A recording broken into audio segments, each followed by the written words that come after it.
No fantasi, fakta yang tak bisa dinegosiasi. Ide dan gagasan, temuan dan analisa hanya untuk Indonesia. Salam kebenaran.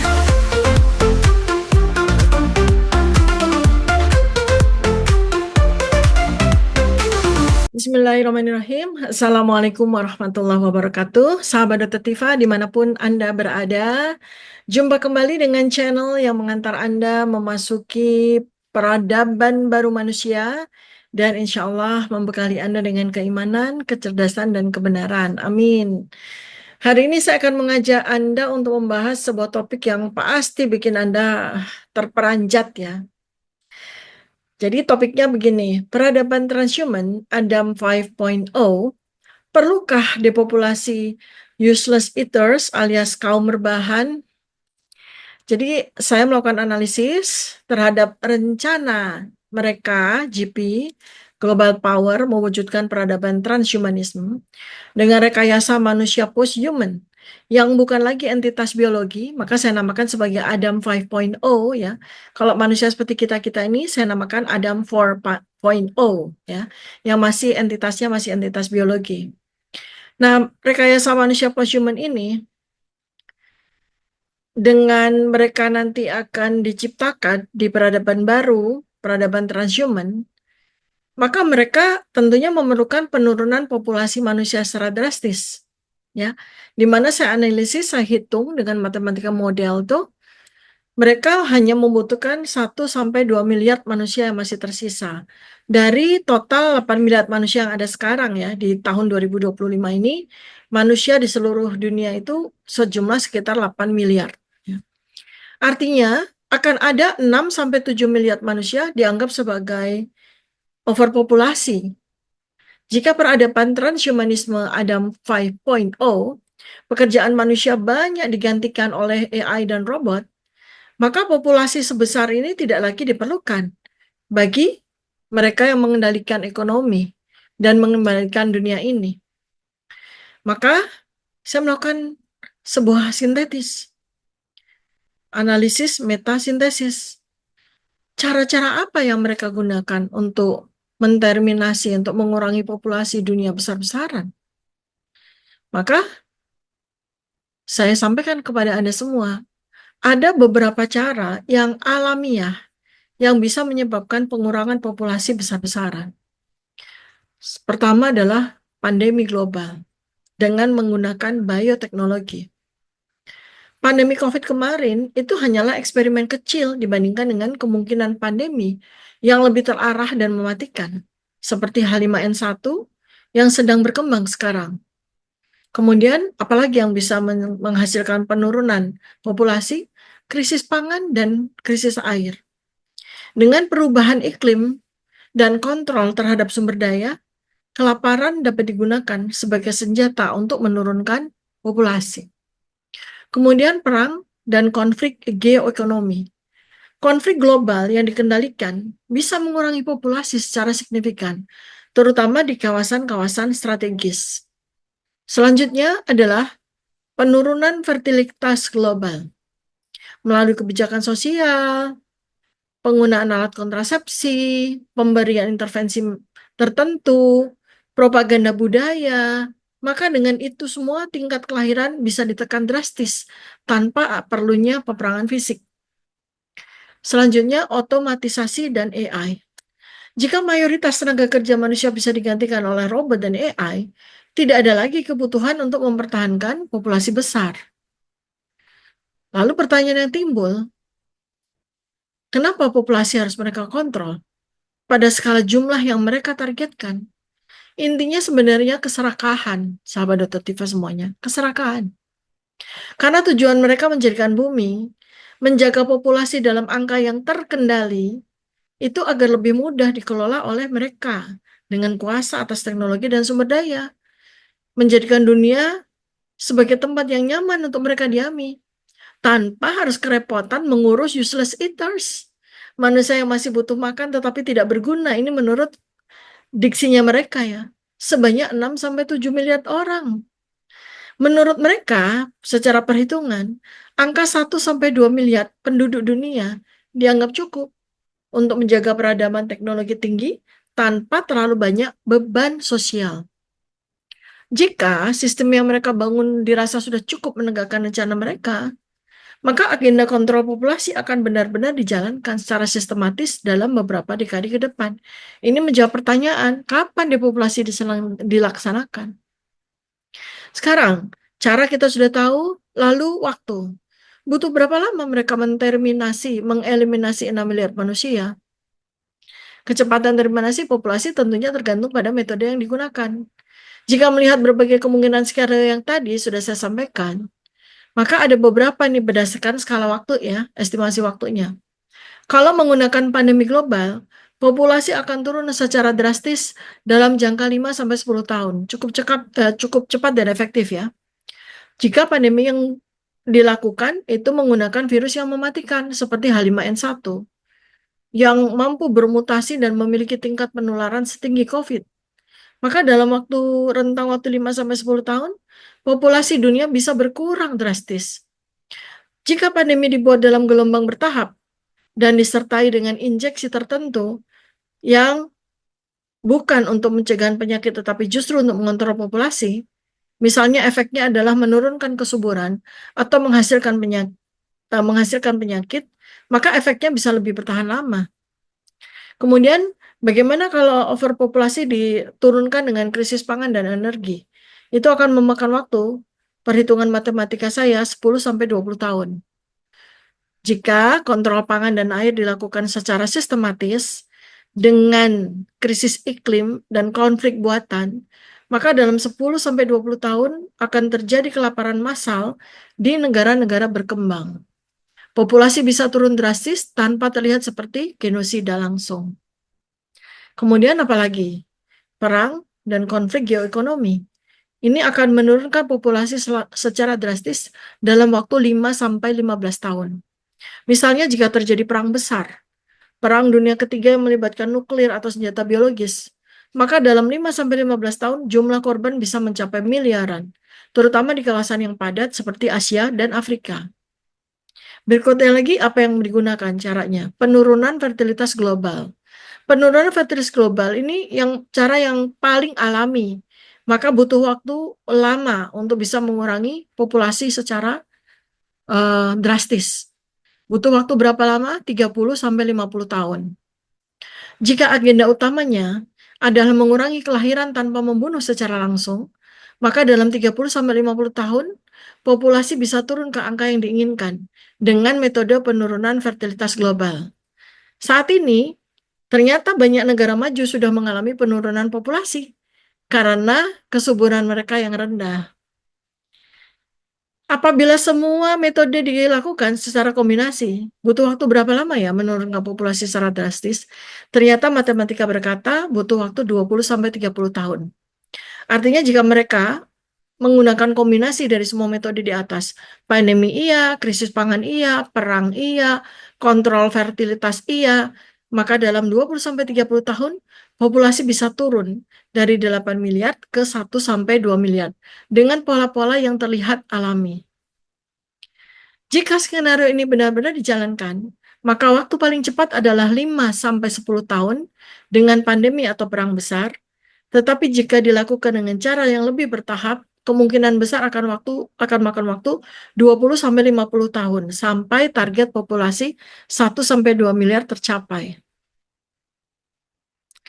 Sekarang dari semua metode ini, maka mana yang akan dilakukan? Jika kita menganalisis tren global, dokumen kebijakan, serta pola sejarah, agenda populasi bukanlah sekedar teori konspirasi. Karena sudah sering terjadi dalam beberapa waktu yang lampau.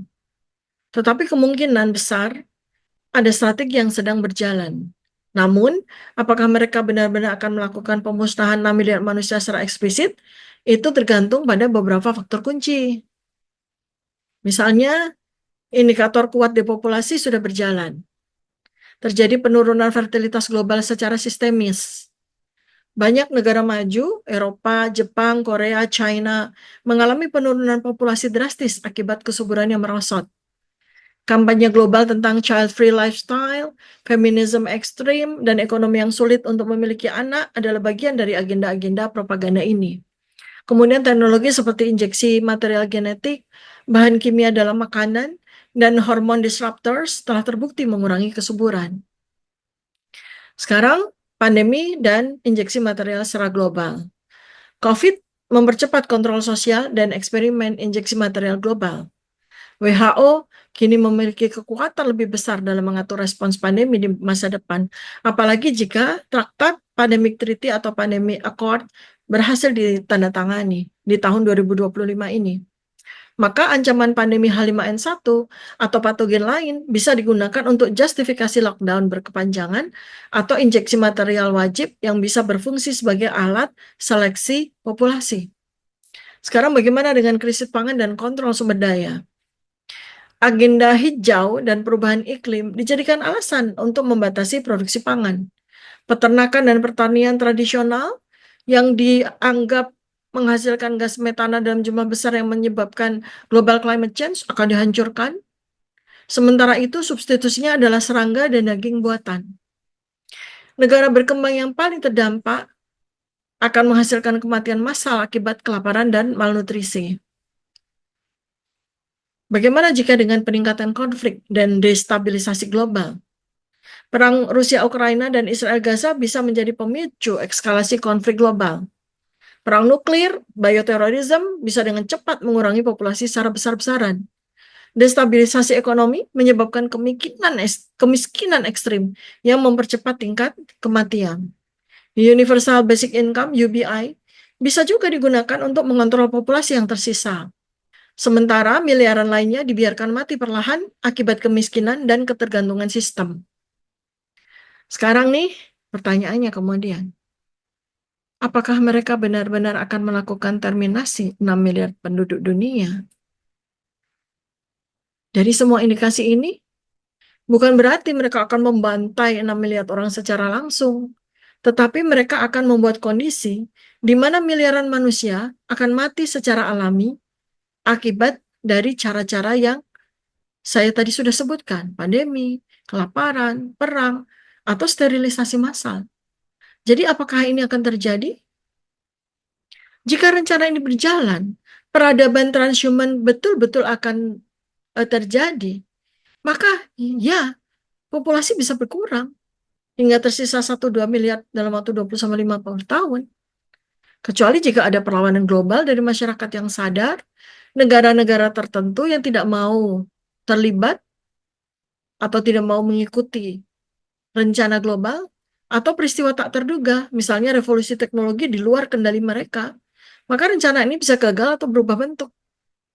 Kunci dari semua ini adalah apakah kita hanya melihat atau kita akan membangun alternatif untuk mencegah skenario ini.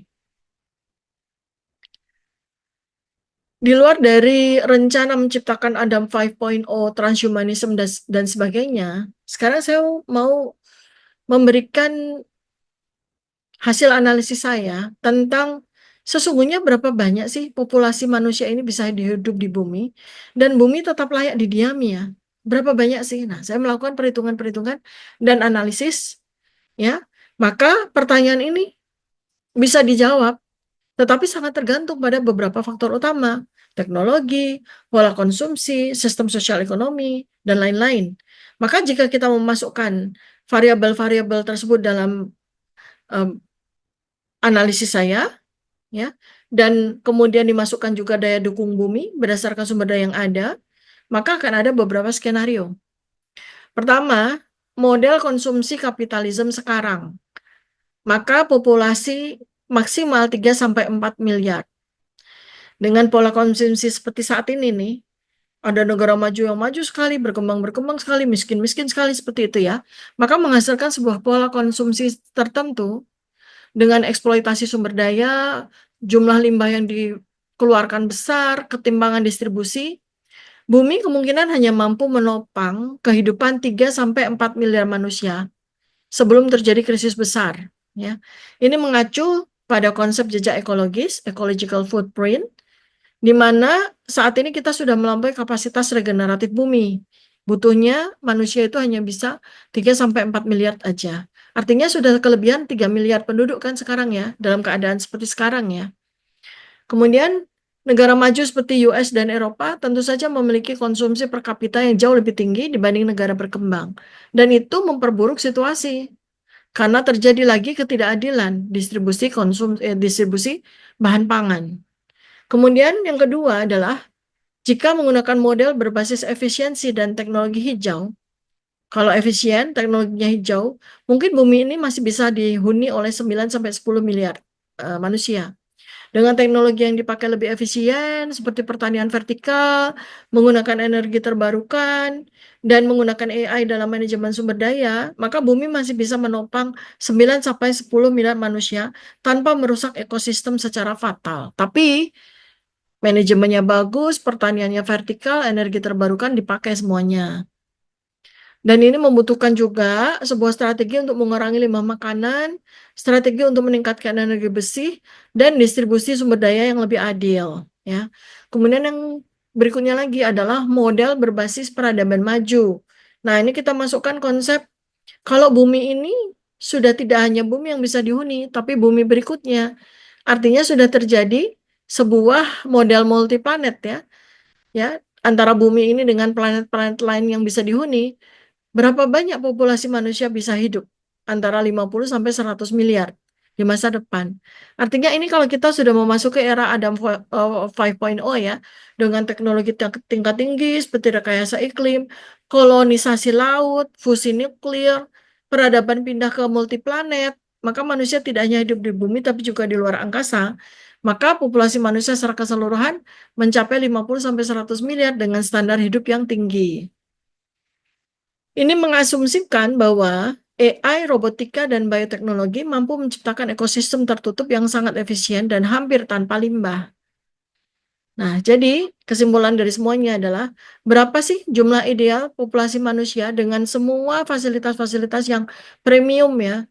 Maka kalau cuma begini-begini aja nih, 3 sampai 4 miliar itu sebetulnya batas aman sebelum ekosistem runtuh ya, rungkat gitu ya. Tapi kalau dengan teknologi hijau dan efisiensi, masih bisa dihuni 8 sampai 10 miliar, bisa dicapai dengan manajemen yang baik. Kalau teknologinya ultra maju, ekspansi sampai ke multiplanet, ya, dengan teknologi yang sangat maju, maka 50 sampai 100 miliar manusia itu masih bisa hidup. Jadi, pertanyaan berikutnya, apakah kita akan mengurangi populasi dengan metode brutal atau justru meningkatkan daya dukung bumi dengan inovasi? Ini adalah pertanyaan utama yang menentukan nasib peradaban manusia. Mari kita coba jawab ini ya, dengan pendekatan ilmiah dan strategis ya. Kapasitas bumi saat ini bisa berapa banyak manusia? Nah, daya dukung bumi tergantung pada sumber daya alam, teknologi, dan pola konsumsi manusia. Maka berdasarkan perhitungan jejak ekologis ya, kalau kita menggunakan standar hidup yang ada sekarang, dengan standar hidup orang Amerika, bumi hanya mampu menopang 2 sampai 3 miliar. Kalau seada-adanya 3 sampai 4 miliar ya. Kalau standar hidupnya seperti Amerika, maka bumi hanya bisa menampung 2 sampai 3 miliar orang. Kalau standar yang dipakai konsumsinya orang Eropa, bumi bisa menopang 4 sampai 5 miliar orang. Orang Eropa lebih hemat daripada orang Amerika ya. Nah, kalau semua manusia hidup dengan standar konsumsi seperti di negara berkembang, hemat, frugal living, makan seadanya, tetapi efisien, maka bumi bisa menopang 9 sampai 12 miliar manusia. Kesimpulannya, populasi yang bisa ditopang bumi itu sangat tergantung pada bagaimana kita mengelola sumber daya dan melakukan manajemen atas manusia. Nah, sekarang apa yang perlu dilakukan agar populasi besar bisa bertahan? Artinya kita masih 8 miliar kan, belum 9 miliar ya. Padahal menurut hitungan saya, kalau semuanya mendukung, masih bisa kok dihuni 9 sampai 12 miliar manusia itu tanpa merusak ekosistem. Tapi harus ada beberapa hal ya yang dilakukan modifikasi. Satu, revolusi pangan. Pertanian dibuat vertikal, lab grown food, dan optimasi lahan untuk produksi pangan yang lebih efisien ya. Seperti itulah yang dilakukan. Kemudian energinya yang dipakai adalah energi bersih, yaitu apa? Fusi nuklir, tenaga surya skala besar, dan distribusi energi yang adil. Kemudian ekonominya sirkuler, minim limbah. Semua produksi dan konsumsi harus berbasis daur ulang maksimal. AI dan robotika dalam manajemen sumber daya. Mereka membantu manusia dalam manajemen untuk mengurangi pemborosan dan mengoptimalkan distribusi global.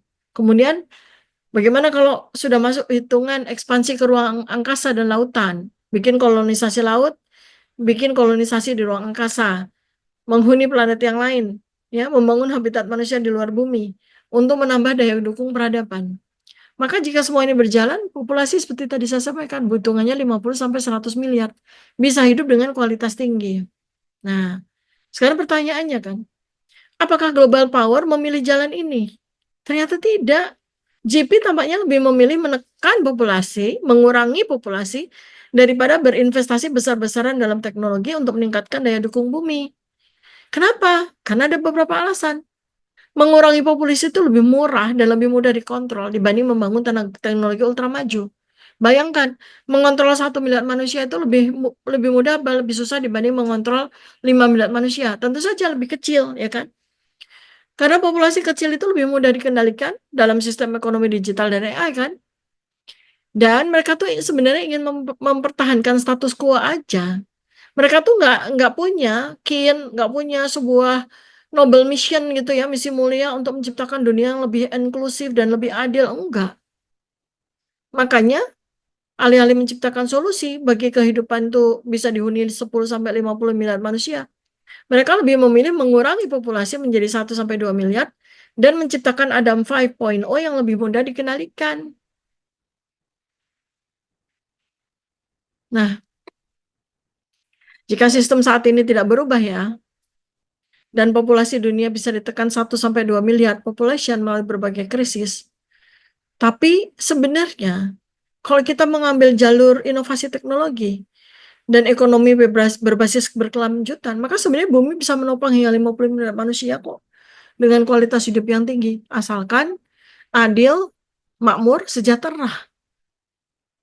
Jadi pertanyaan sebenarnya bukan berapa banyak manusia bisa hidup di bumi, tetapi apakah kita akan membiarkan global power mengurangi populasi? Atau kita berusaha untuk menciptakan solusi alternatif?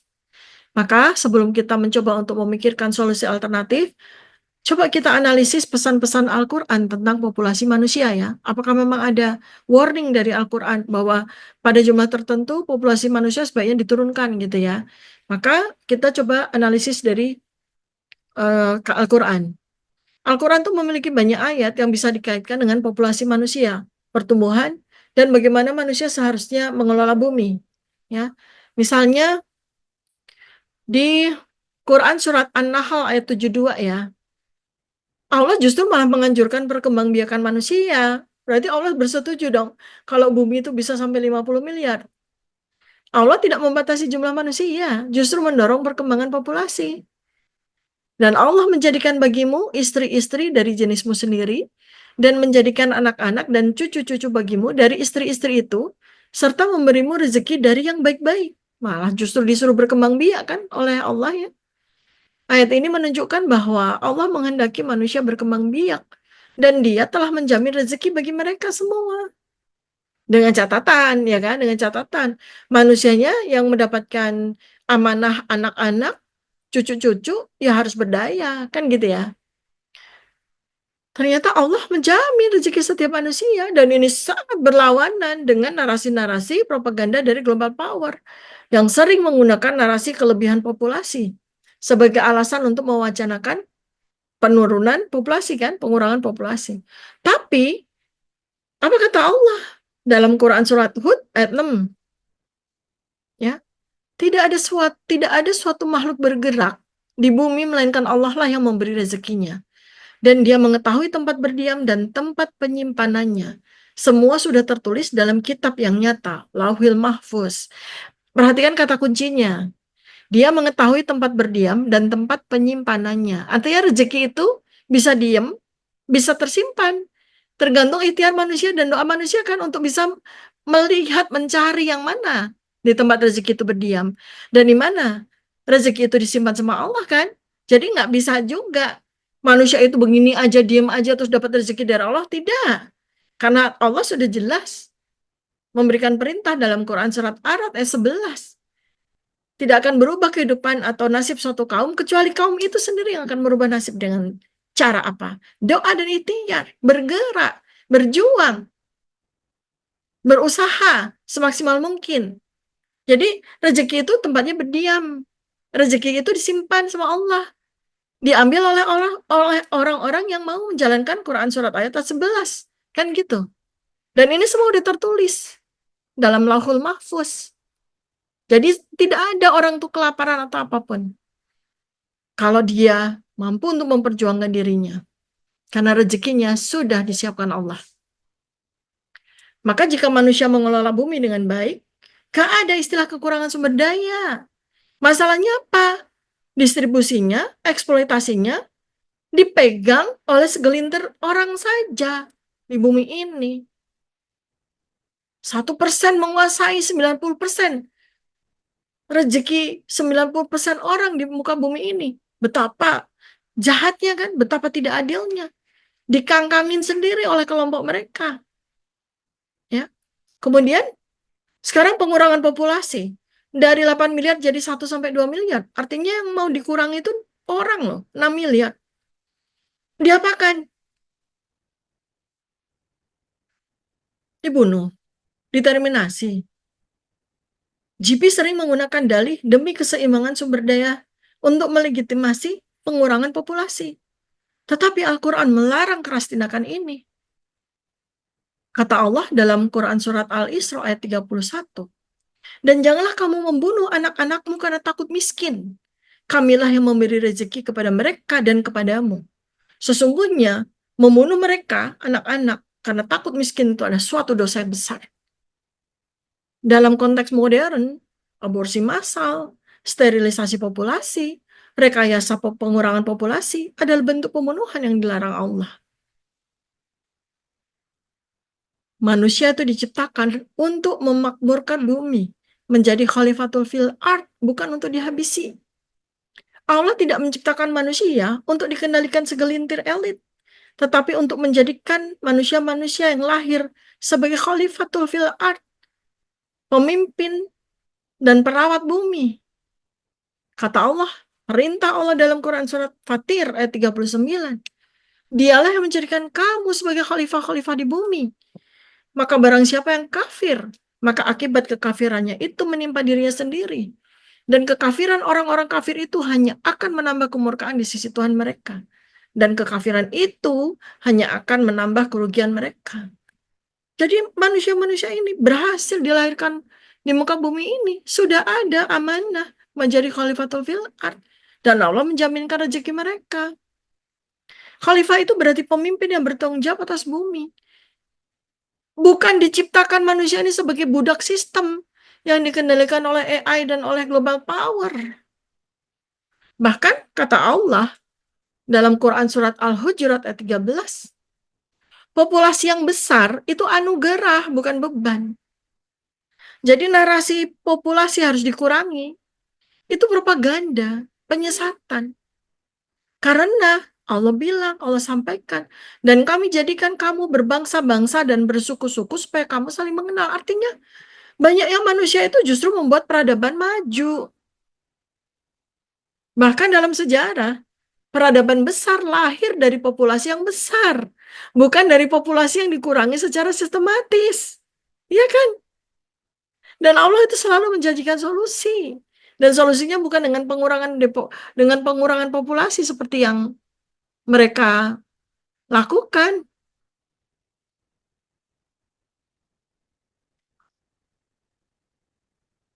Jadi ini adalah pengingat buat semua kita ya. Sekali lagi, Allah itu sudah menjamin rezeki setiap manusia. Kata Allah populasi besar bukan masalah. Yang bermasalah itu distribusi dan manajemen sumber daya. Tadi hitungan matematikanya jelas. Kalau semua adil, semua itu bisa menghasilkan sebuah kemakmuran, maka bumi ini masih bisa kok dihuni 50 miliar manusia kok, tanpa khawatir akan kelaparan. Allah perhitungan matematikanya pasti jauh lebih luar biasa daripada manusia seperti saya. Dan Allah telah menjamin rezeki setiap manusia. Sehingga pembunuhan massal atas nama kelangsungan hidup adalah kejahatan besar. Manusia diciptakan untuk jadi khalifah, bukan untuk dihancurkan, bukan untuk dikendalikan oleh sistem tirani. GP mencoba mengambil alih peran Tuhan dengan membatasi populasi, padahal Allah telah memberikan solusi dalam bentuk ilmu dan teknologi, justru untuk mengelola sumber daya dengan baik.